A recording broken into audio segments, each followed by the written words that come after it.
गौतम बुद्ध की बहुत ही सुंदर कहानी है सभी के आंसू खारे।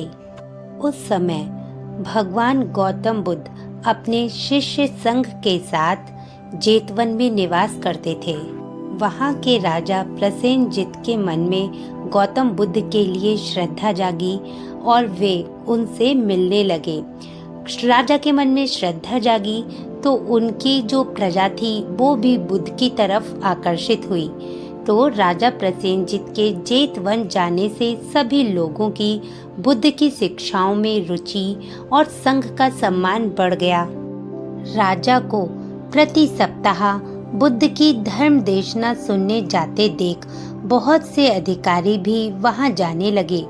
कुछ बुद्ध के उपदेशों को पसंद करने के कारण और कुछ इसके माध्यम से महाराज के कृपा पात्र बनने की इच्छा के कारण वहां जाने लगे। जेतवन जाने वाले बुद्धिजीवियों और युवकों की संख्या भी लगातार बढ़ती जाती थी। 3 महीने के वर्षा प्रवास में सारिपुत ने 150 युवकों को भिक्षु की प्रवृत्ति दी। सारिपुत भगवान गौतम बुद्ध के शिष्य थे। बहुत से संप्रदायों के राजाश्रय प्राप्त धार्मिक नेताओं ने इससे भय व्याप्त हो गया। नेताओं को इसमें भय इसलिए व्याप्त हुआ क्योंकि उन्हें लगा कि उनके राज्य के सारे लोग तो गौतम बुद्ध के भिक्षु बन जाएंगे। बहुतों को तो जेतवन विहार के प्रति सहानुभूति ही नहीं रह गई।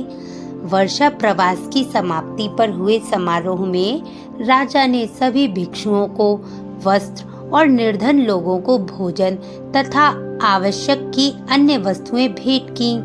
आवश्यकता की और भी सारी जो वस्तुएं होती हैं वो उन्होंने उपहार स्वरूप दे दी। इस समारोह में राजा और परिवार के अन्य सदस्यों ने त्रिरत्नों यानी बुद्धम शरणम गच्छामि, धम्मम शरणम गच्छामि और संघम शरणम गच्छामि का उच्चार किया। वर्षा प्रवास के बाद बुद्ध और भिक्षुओं के आसपास के क्षेत्रों में अधिकाधिक लोगों तक धर्म का संदेश पहुंचाने के लिए यात्रा प्रारंभ की। एक दिन बुद्ध और भिक्षु गंगा तट पर स्थित एक गांव में भिक्षा मांगने जा रहे थे तो बुद्ध ने एक व्यक्ति को मलमूत्र ले जाते देखा जिसका नाम सुनीत था। उसने बुद्ध का नाम तो सुना था लेकिन देखा पहली बार था। उसके कपड़े बेहद गंदे थे और उनसे मलमूत्र की गंध आ रही थी। वह रास्ते से हटकर गंगा के किनारे की ओर बढ़ गया किंतु बुद्ध तो सुनीत को धर्म की देशना देने पर तुले हुए थे। सुनीत के रास्ता बदलने पर भी बुद्ध उसी ओर बढ़ गए। बुद्ध की इच्छा समझकर सारिपुत और मेघिय नामक भिक्षु भी उनके पीछे चल पड़े। ये दोनों भगवान बुद्ध के शिष्य थे। अन्य भिक्षुओं ने चलना बंद कर दिया और वहीं रुक गए। सुनीत घबरा गया। उसने मैले की बाल्टियां एक तरफ डाली और कहीं भी छिपने का प्रयत्न करने लगा। कुछ समझ में न आने पर वह घुटनों में पानी में नदी में उतर गया और हाथ जोड़कर खड़ा हो गया। सुनीत ने रास्ता इसलिए छोड़ा था जिससे बुद्ध और भिक्षु अपवित्र ना हो जाएं।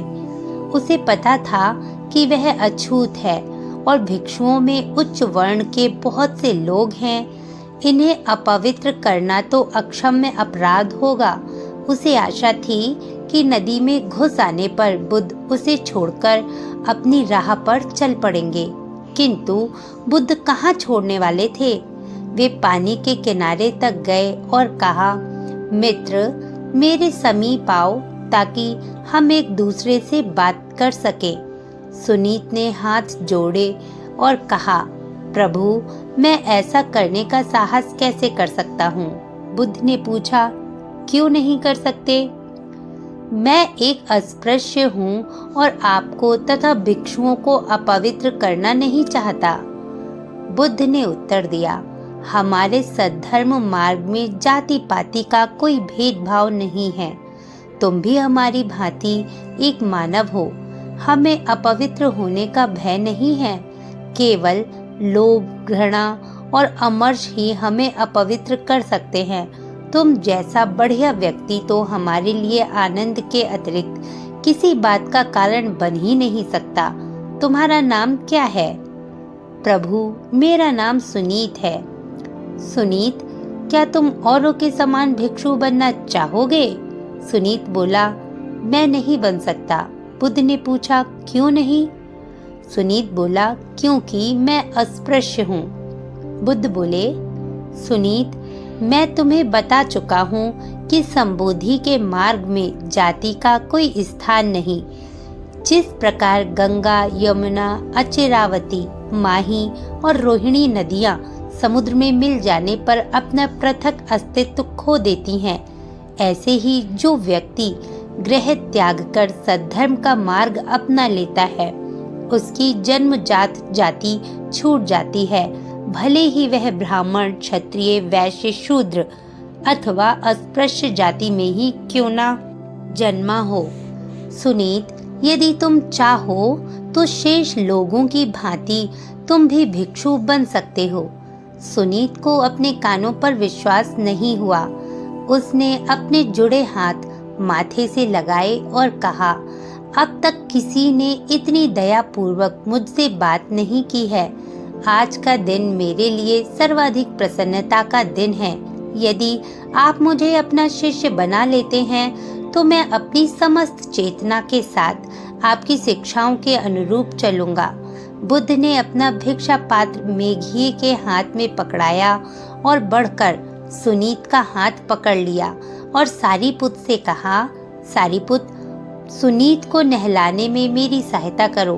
हम इसे नदी तट पर ही भिक्षु की प्रव्रज्ञा देंगे। मान्य सारीपुत मुस्कुराए और अपना भिक्षा पात्र जमीन पर रखकर बुद्ध की सहायता के लिए बढ़ गए। जब सारीपुत और बुद्ध उसे रगड़ रगड़ कर नहला रहे थे तो वह भीतर से कसमसा तो रहा था, किंतु बोलने की हिम्मत नहीं हुई। बुद्ध ने मेघिए से ऊपर जाकर आनंद से एक चीवर ले आने के लिए कहा। चीवर, जो गौतम बुद्ध के शिष्य लंबा सा धारण करते हैं, वो वस्त्र, उसको चीवर कहते हैं। सुनीत को प्रव्रज्ञा देने के बाद उसे सारीपुत की देख रेख में शिक्षा पाने की व्यवस्था कर दी गई। सारीपुत उसे लेकर जेतवन चले गए और भिक्षुओं के साथ बुद्ध भिक्षाटन के लिए बढ़ गए। स्थानीय लोगों ने ये सब घटित होते स्वयं देखा था। शीघ्र ही ये समाचार फैल गया कि बुद्ध ने एक अस्पृश्य को संघ में सम्मिलित कर लिया है। इससे राजधानी में उच्च वर्ण के लोगों में खलबली मच गई। कौशल के इतिहास में अब तक किसी अस्पृश्य को धार्मिक संप्रदाय में सम्मिलित नहीं किया गया था। बहुत से लोगों ने पवित्र परंपराओं का बुद्ध द्वारा उल्लंघन किए जाने की निंदा भी की। अन्य लोगों ने तो यहाँ तक कहा कि बुद्ध वर्तमान व्यवस्था को उखाड़ फेंकने और देश को आपदा में डालने का षड्यंत्र रच रहे हैं। इन आरोपों के समाचार उपासकों तथा भिक्षुओं के द्वारा बिहार तक पहुँचे। बुद्ध के वरिष्ठ शिष्यों सारीपुत, महाकाश्यप, महामौदगल्यायन और अनिरुद्ध ने बुद्ध के साथ इस विषय पर गहन विचार विमर्श किया। बुद्ध ने कहा कि संघ में अस्पृश्य को सम्मिलित करना तो मात्र समय की बात थी। हमारे सद्धर्म मार्ग में सभी समान हैं और किसी प्रकार का भेदभाव नहीं बरता जाता। सुनीत को प्रव्रज्ञा देने से हमें आज भले ही कुछ कठिनाइयों का सामना करना पड़े, किंतु हमने इतिहास में पहली बार अस्पृश्यों के लिए द्वार खोले हैं और भावी पीढ़ियां हमें इसके लिए धन्यवाद देंगी। हमें साहस रखना चाहिए। मौदगल्यायन ने कहा कि हम में साहस और सहनशीलता की कमी नहीं है, लेकिन हम भिक्षुओं के साधना मार्ग को सुगम बनाने के लिए जनमत के विरोध को किस प्रकार कम कर सकते हैं। सारीपुत ने कहा, महत्वपूर्ण बात यह है कि हम अपनी साधना पर विश्वास रखें। मैं पूरा प्रयास करूंगा कि सुनीत साधना में अच्छी प्रगति करे। उसकी सफलता ही हमारे पक्ष में सबसे बड़ी दलील होगी।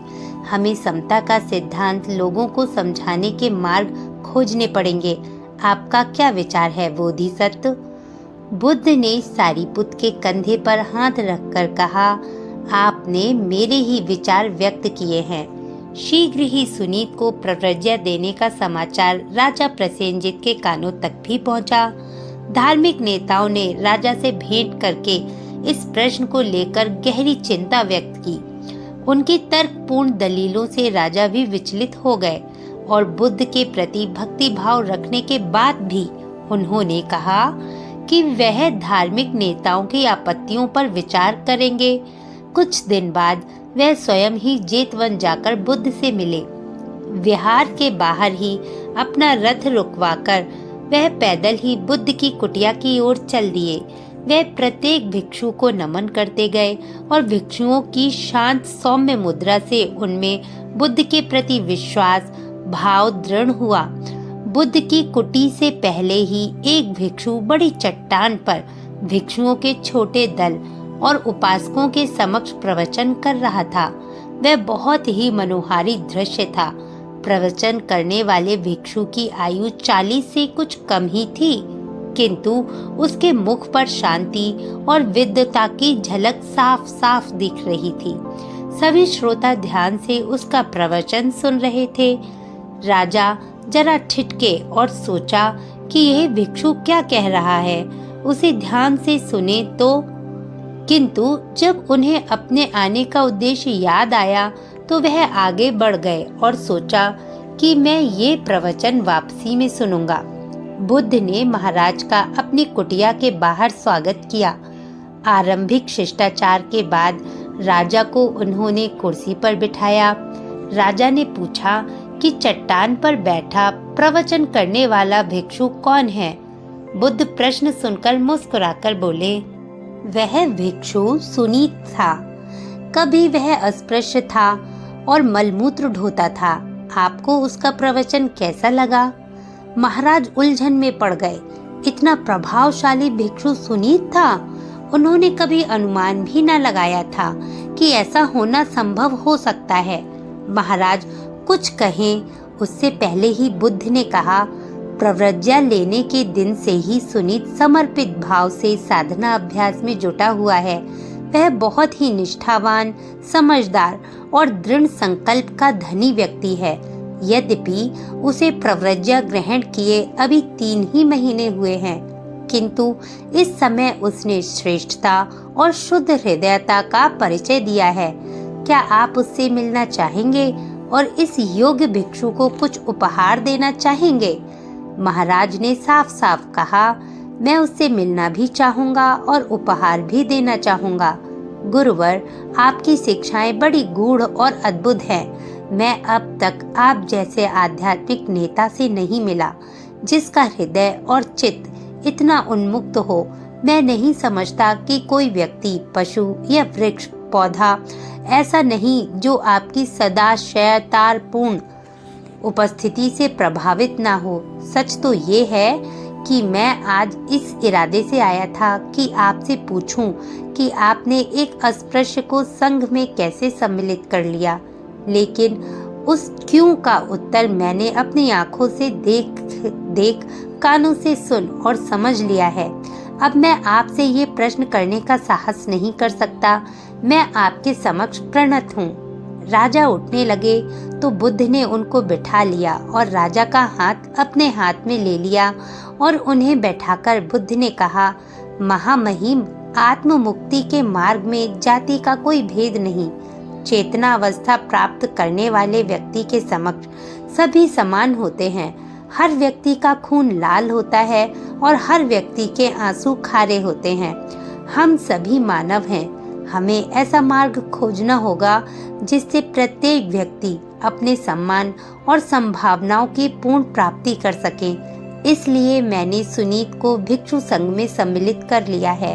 राजा ने हाथ जोड़कर कहा, मैं समझता हूँ। मैं ये भी जानता हूँ कि आपने जो मार्ग चुना है उसमें बाधाएं और कठिनाइयाँ तो अवश्य आएंगी, किंतु मैं ये भी देख रहा हूँ कि आप में उन सभी बाधाओं का सामना करने की शक्ति और साहस है। मैं अपनी ओर से आपकी सत्य शिक्षाओं का समर्थन करने के लिए अपनी शक्ति भरपूर प्रयत्न करूंगा। बुद्ध से विदा लेकर राजा उस चट्टान की ओर गए जहां वह भिक्षु प्रवचन कर रहा था, जिससे उसका प्रवचन सुन सके। किंतु भिक्षु सुनीत और उसके श्रोतागण जा चुके थे। राजा ने थोड़े से भिक्षुओं को देखा जो धीरे धीरे सचेतनता के साथ मार्ग पर विचरण कर रहे थे।